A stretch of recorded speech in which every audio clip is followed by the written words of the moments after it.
Assalamualaikum warahmatullahi wabarakatuh teman-teman. Halo semuanya. Sebelumnya udah kenalkan nama aku siapa? Nah, kali ini di video ini aku ingin membahas tentang apa hayo? Ada yang bisa tebak? Yep, kali ini aku ingin membahas tentang soal-soal yang diberikan kepada saya yang diberikan oleh Bapak Iqbal Amar Muzaki selaku mata kuliah Filsafat Pendidikan Islam. Langsung saja simak baik-baik videonya.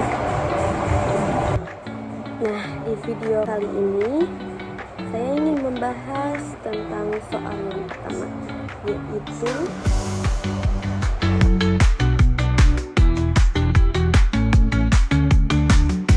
langsung saja dijawab, yaitu demokrasi pendidikan adalah sebuah pendekatan yang bertujuan untuk memastikan bahwa setiap individu memiliki akses yang setara terhadap kesempatan belajar yang berkualitas tanpa memandang latar belakang sosial, ekonomi, dan juga kondisi fisik.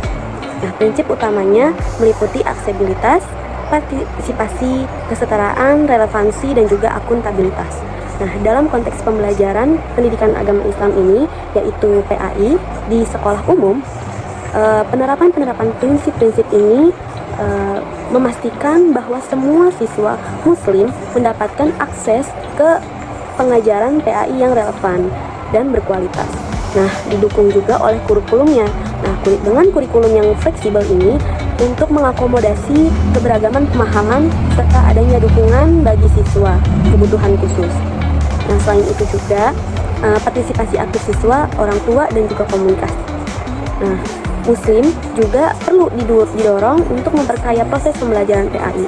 Nah, sembari tetap menjaga netralitas sekolah. Nah, juga penting juga untuk memastikan kesetaraan sumber daya dan penghapusan diskriminatif dalam lingkungan sekolah, yaitu lingkungan belajar, khususnya lingkungan belajar PAI. Nah, serta juga menyajikan materi yang relevan dengan kehidupan siswa di era modern. Yang terakhir adalah akuntabilitas dalam implementasi kurikulum PAI, dan evaluasi berkelanjutan menjadi kunci untuk memastikan kualitas. Nah, namun penerapan demokratitas PAI ini di era digital ini menghadapi sejumlah tantangan signifikan. Salah satunya yaitu tantangan utama adalah akses terhadap konten digital yang tidak terverifikasi.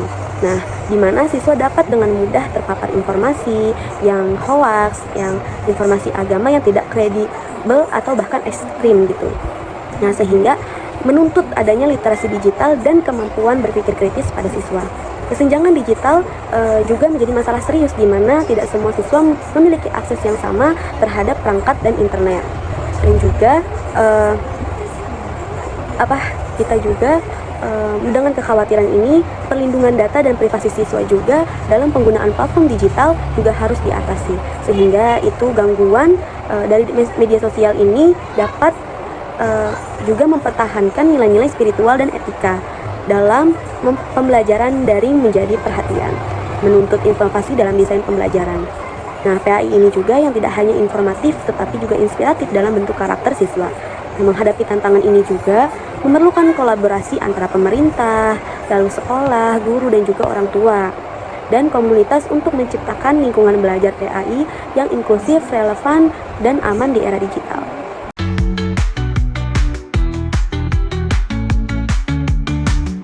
Lalu selanjutnya soal nomor 2, yaitu tentang Ibnu Khaldun. Ibnu Khaldun ini adalah pemikir muslim terkemuka, memandang pendidikan sebagai sebuah proses holistik dan bertahap yang tidak hanya menekankan pengembangan akal, yaitu intelektual saja, tetapi juga penanaman adab, moral, dan etika. Baginya, pendidikan adalah fondasi peradaban dan kemajuan sosial yang harus dilakukan secara progresif, disesuaikan dengan tingkat perkembangan peserta didik, serta menekankan pemahaman konsep daripada sekedar hafalan saja.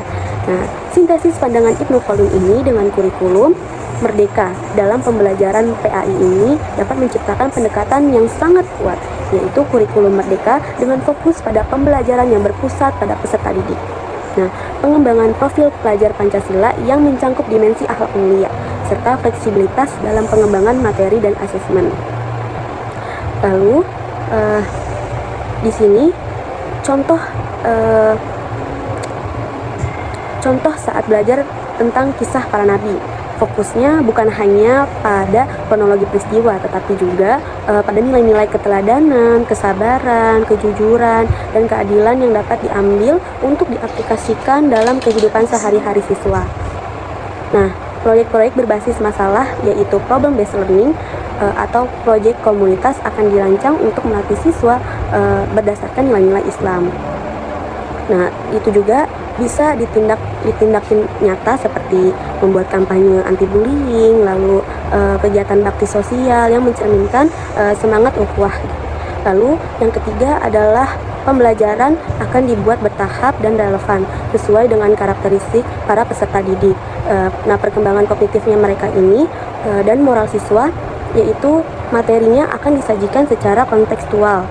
Nah, menghubungkan ajaran Islam dengan isu-isu kontemporer gitu yang dihadapi siswa, seperti etikanya berinternet, bersosial media, terus juga menjaga lingkungan sekolah maupun di lingkungan rumah. Dan juga toleransi antara umat agama. Gitu. Nah, sesuai dengan penekanan Ibnu Khaldun pada aspek akal dan juga adab secara seimbang.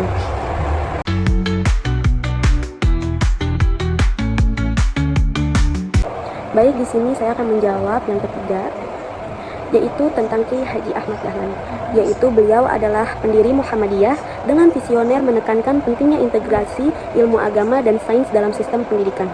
Nah, pandangan ini relevan secara fundamental dalam menghadapi tantangan dekadensi moral di kalangan pelajar saat ini. Dekadensi moral yang seringkali termanifestasi dalam bentuk kurangnya etika, hilangnya rasa tanggung jawab, dan juga meningkatnya perilaku antisosial dan minimnya nilai-nilai spiritual. Nah, sehingga berakarlah pada pemisahan antara pengetahuan keagamaan yang kering dari konteks modern dan sains yang kehilangan dimensi spiritualnya. Nah, untuk mencerminkan semangat integratif menurut Kiai Haji Ahmad Dahlan dalam desain pembelajaran PAI, menurut saya, jika saya menjadi guru ya, misalkan dalam kelas SMA kelas 2 yaitu kelas 8 SMP, dengan tema Al-Quran dan fenomena alam semesta, menjajah kebesaran Allah melalui sains. Nah, desain ini akan diawali dengan memaparkan beberapa ayat Al-Quran dan menyinggung fenomena alam. Nah, seperti penciptaan langit dan juga bumi. Nah, siklus air dan pergerakan benda-benda langit. Nah, siswa kemudian akan diajak untuk secara kolaboratif melakukan penelitian, yaitu semacam berbasis project based learning. Nah, menggunakan sumber-sumber ilmiah seperti buku, lalu jurnal-jurnal populer, video-video edukasi ilmiah gitu, yang membahas tentang misalkan tentang Quran surat Ar-Rum ayat 30 tentang hujan. Nah, siswa akan mempelajari tuh siklus hidrologi dari perspektif sains. Nah, lengkap dengan proses evaporasinya, lalu kondensasinya dan presipitasinya. Nah, setelah itu akan dilakukan sesi diskusi mendalam yang fasilitatornya itu bertujuan untuk menghubungkan fakta-fakta ilmiah tersebut dengan kebesaran, kekuasaan, dan keteraturan ciptaan Allah Subhanahu wa Ta'ala. Nah, serta lalu siswa itu akan menumbuhkan rasa syukur dan ketaatannya kepada Allah gitu. Nah, siswa akan diajak merefleksikan bagaimana sains juga memperkuat keyakinan akan ekstensitasnya pada keesaan Tuhan, bukan sebaliknya gitu. Puncak dari desain ini adalah presentasi kelompok di mana siswa akan mempresentasikan hasil penelitian mereka tentang ayat-ayat Al-Quran dan fakta sains yang relevan, serta menyertakan call to action atau refleksi pribadi tentang bagaimana sih siswa ini memahami dan meningkatkan moralitas dan juga rasa tanggung jawab mereka gitu sebagai khalifah di bumi gitu. Misalnya untuk menjaga lingkungan gitu. Nah, penilaiannya akan mencangkup kedalaman pemahaman ilmiah, kualitas analisis integratif, kemampuan presentasi, serta refleksi moral dan spiritual yang disampaikan kepada peserta didik.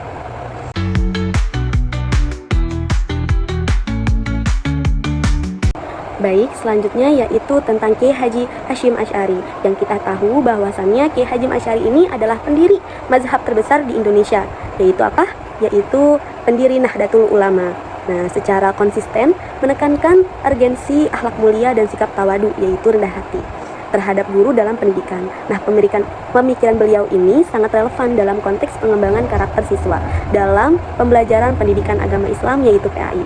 Nah, di era modern yang serba instan ini dan berbagai perilaku cenderung individual, nah, penanaman akhlak menjadi semakin krusial untuk membendung berbagai perilaku negatif sebagai arogansi, egoisme, dan minimnya rasa hormat dan juga bullying. Nah, pasti yang lebih seringnya kita tahu yaitu bullying ya. Nah, akhlak mulia ini yang mencangkup kejujuran, lalu tanggung jawab, empati, dan juga toleransi adalah fondasi bagi individu yang beradab dan masyarakat yang harmonis. Sementara itu, sikap tawadu terhadap guru bukan sekedar formalitas, melainkan cerminan pengakuan akan otoritas keilmuan dan bimbingan moral yang diemban guru. Sikap ini menumbuhkan rasa ingin tahu, kesediaan menerima nasihat, dan juga menghargai proses transfer ilmu dan nilai dalam pembelajaran PAI gitu. Nah, dan juga dalam pembelajaran PAI ini juga penekanan pada akhlak yaitu tawadu juga berarti bahwa siswa tidak hanya belajar tentang teori agama saja, tapi juga menghayati dan juga mengamalkan dalam kehidupan sehari-harinya mereka, serta memiliki adab yang baik dalam menuntut ilmu. Nah, penerapan nilai-nilai akhlak dan tawadu ini dapat menjadi solusi yang signifikan untuk mengatasi kritis keteladanan guru di era modern. Nah, di sini dalam praktik pembelajaran PAI, guru dapat menerapkan strategi seperti yang pertama, menekankan kisah-kisah teladan dari Nabi Muhammad SAW. Nah, para sahabat, ulama, dan tokoh-tokoh muslim yang memiliki akhlak terpuji dan sikap hormat kepada guru mereka, sehingga siswa memiliki gambaran gitu yang konkret tentang idealnya perilaku muslim. Nah, lalu yang kedua, bisa menciptakan budaya kelas yang berbasis penghormatan dan empati, di mana guru sendiri menjadi teladan dalam bersikap santun, mendengarkan, dan menghargai setiap siswa, gitu. Nah, dengan demikian, meskipun ada krisis keteladanan di beberapa lini, penanaman akhlak dan tawadu sejak dini pada siswa akan membekali mereka gitu, dengan kompas moral yang kuat dan kemampuan untuk tetap mengambil hikmah dari siapapun, dan pada akhirnya menciptakan generasi penerus yang lebih beradab dan juga menghargai ilmu.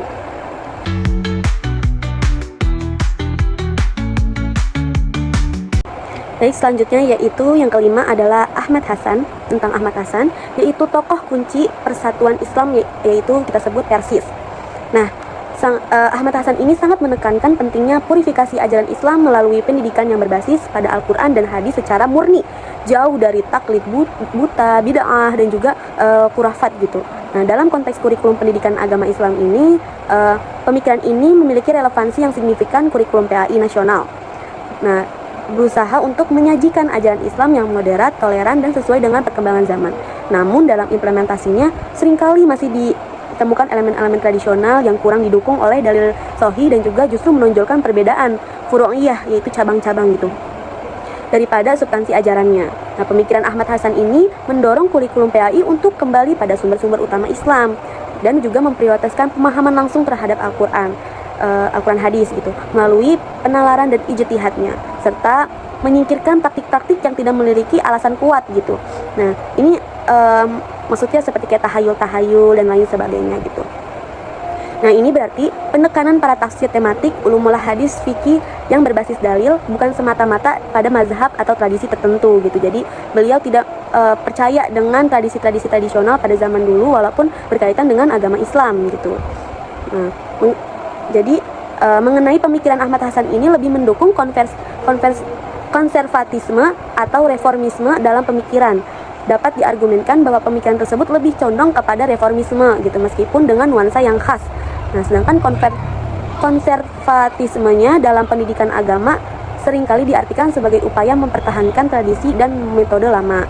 Nah, terkadang enggan gitu terhadap perubahan atau interpretasi baru. Ahmad Hasan ini di sisi lain juga justru menyerukan purifikasi dan kembali kepada Al-Quran dan hadis saja gitu. Jadi mau itu tradisi-tradisi apapun walaupun berkaitan dengan agama, tetapi Ahmad Hasan ini tidak mempercayai, tetap tegang teguh kalau memang bukan ada di Al-Quran dan hadis, dia tidak mempercayainya gitu.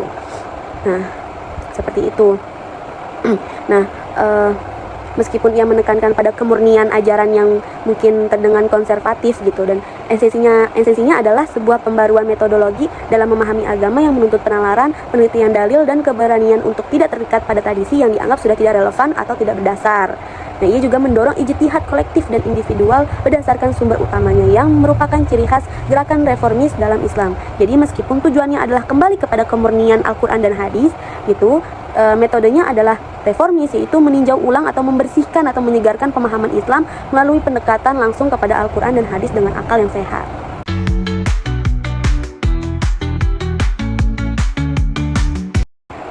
Selanjutnya yaitu tentang ontologi, epistemologi, dan aksiologi.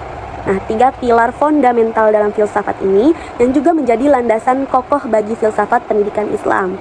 Ontologi dalam konteks ini berkaitan dengan hakikat realitas atau keberadaan. Nah, dalam pendidikan Islam, ontologi memandang bahwa realitas tertinggi adalah Allah Subhanahu wa taala sebagai pencipta dan juga pengatur alam semesta, serta manusia sebagai khalifah di bumi dengan fitrah yang cenderung kepada kebenaran dan kebaikan. Oleh karena itu, tujuan pendidikan Islam ini adalah mengarahkan manusia untuk mengenal dan mendekatkan kepada Allah gitu, serta memahami tujuan penciptanya. Sedangkan kalau epistemologi membahas tentang hakikat pengetahuan dan cara memperolehnya. Dalam pendidikan Islam, pengetahuan tidak hanya berasal dari akal dan indera, tetapi juga dari wahyu, Al-Quran, dan Sunnah sebagai sumber kebenaran mutlak. Oleh karena itu, metode perolehan pengetahuan dalam pendidikan Islam menekankan integrasi antara nakli, yaitu wahyu, dan juga akli, yaitu akal, serta pentingnya tadabur, perenungan, dan tafakur, pemikiran mendalam, dan tazakur, yaitu mengingat. Terakhir, aksiologi. Aksiologi ini berfokus pada nilai-nilai dan moralitas, yaitu apa yang dianggap baik, benar, dan patut dilakukan. Pendidikan Islam memiliki aksiologi yang bersumber pada nilai-nilai Islam, seperti tauhid, lalu akhlak mulia, keadilan, toleransi, dan kemaslahatan umat. Nah, tujuannya adalah membentuk insan berakhlakul karimah yang mampu menekankan nilai-nilai tersebut dalam setiap aspek kehidupan. Itu. Nah, sintesis hubungan antara ketiganya dalam filsafat pendidikan Islam adalah bahwa apa yang kita pahami tentang realitas, ontologi, akan mempengaruhi bagaimana kita memperoleh pengetahuan epistemologi, dan pada gilirannya akan membentuk nilai-nilai yang kita anut dan praktikan aksiologi. Nah, keyakinan bahwa Allah adalah pusat realitas ontologi mendorong upaya untuk mencari pengetahuan tentangnya melalui wahyu-wahyu dan akal, yang pada akhirnya menghasilkan individu yang beriman dan berakhlak secara sesuai ajarannya. Nah, ketiga pilar ini saling berkaitan gitu erat dan memberikan kerangka holistik untuk memahami dan mengarahkan seluruh proses pendidikan.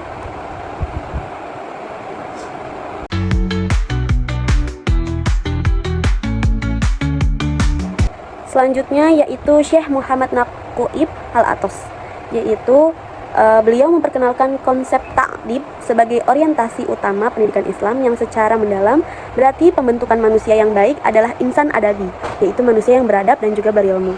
Konsep ini melampaui sekedar pengajaran atau tarbiyah, pembinaan, karena ta'dib mencangkup penanaman ilmu yang diakui kebenarannya, pengenalan tempat yang tepat bagi segala sesuatu dalam tatanan eksistensinya, dan pembentukan karakter moral yang luhur sesuai dengan ajaran Islam. Intinya, ta'dib ini adalah proses mengenalkan manusia kepada Allah dan menempatkan segala sesuatu sesuai dengan tempatnya dalam hierarki pengetahuan dan nilai-nilainya, sehingga menghasilkan manusia yang beradab dan juga bertanggung jawab.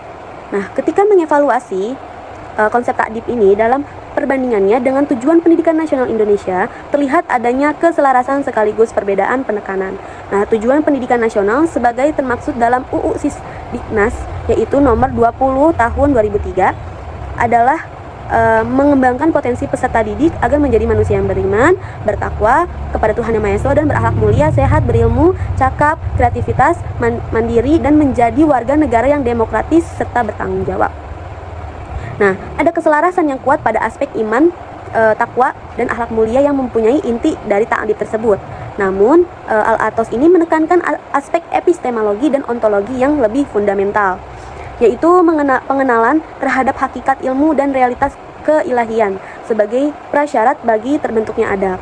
Sementara itu, tujuan pendidikan nasional meskipun religius juga berorientasi pada pengembangan kompetensi praktis, kemandirian, kewarganegaraan dalam konteks negara bangsa modern.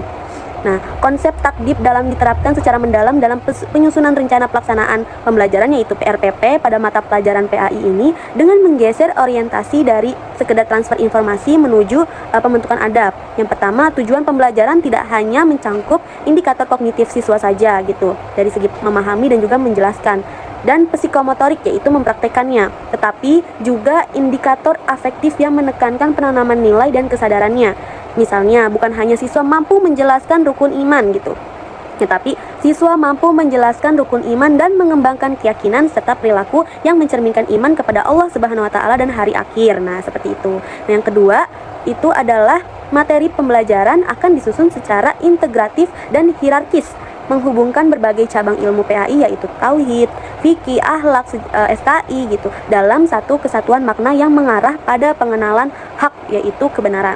Misalnya, ketika membahas tentang sholat, tidak hanya aspek fikihnya saja, tetapi juga filosofis dan spiritualnya, serta bagaimana sholat membentuk akhlak disiplin dan rendah hati gitu.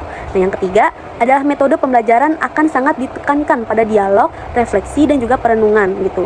Nah, aktivitas pembelajaran seperti diskusi filosofis tentang ayat-ayat Al-Quran dan hadis yang berkaitan dengan penciptaan studi kasus etika Islam atau proyek refleksi tentang aplikasi nilai-nilai Islam dalam kehidupan sehari-hari akan lebih dominan gitu. Nah, guru akan berperan sebagai murabbi, yaitu pendidik dan pembimbing spiritual bagi siswa yang tidak hanya mentransfer ilmu tetapi juga menjadi teladan adab gitu terhadap siswanya.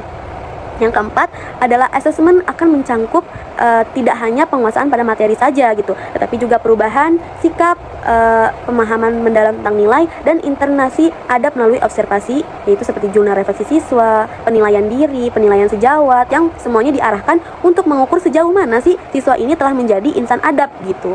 Nah, dengan demikian RPPPAI ini yang berbasis ta'adib akan menghasilkan pembelajaran yang tidak hanya informatif gitu, tapi juga transformatif, membentuk jiwa dan karakter siswa secara holistik.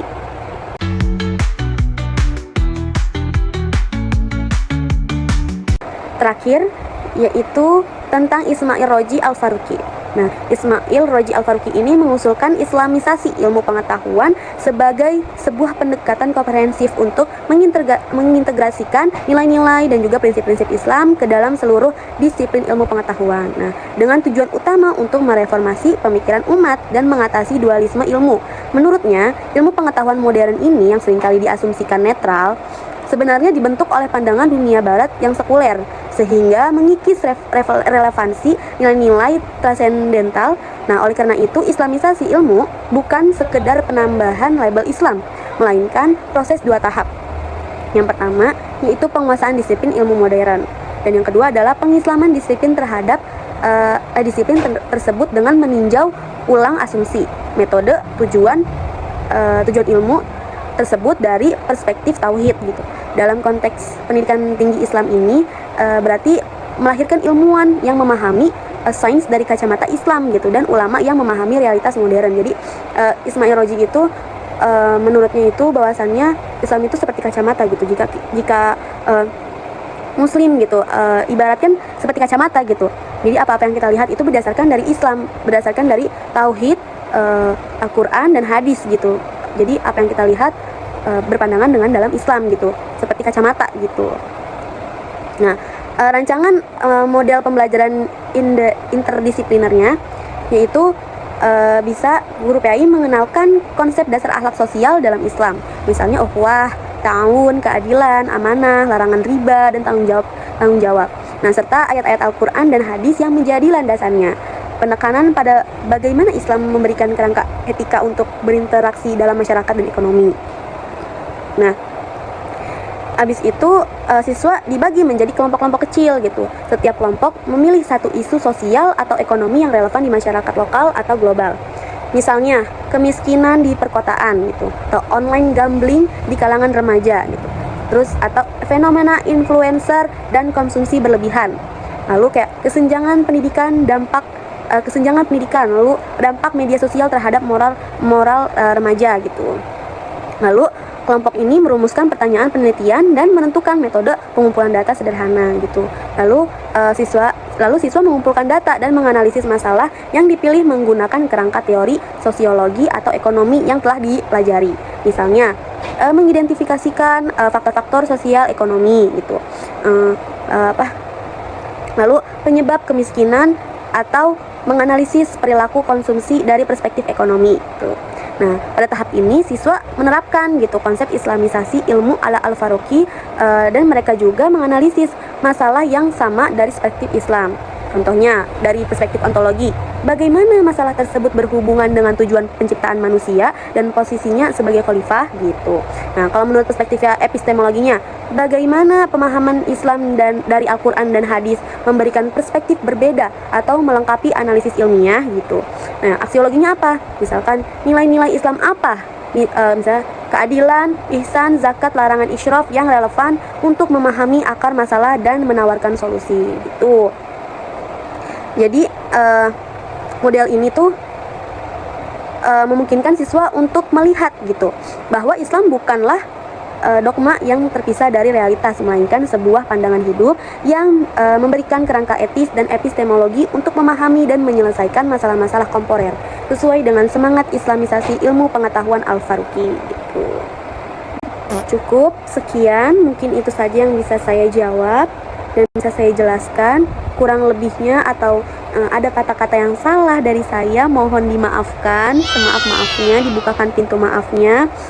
Terima kasih yang sudah menonton juga, semoga bisa mendapatkan pelajaran dari video saya gitu.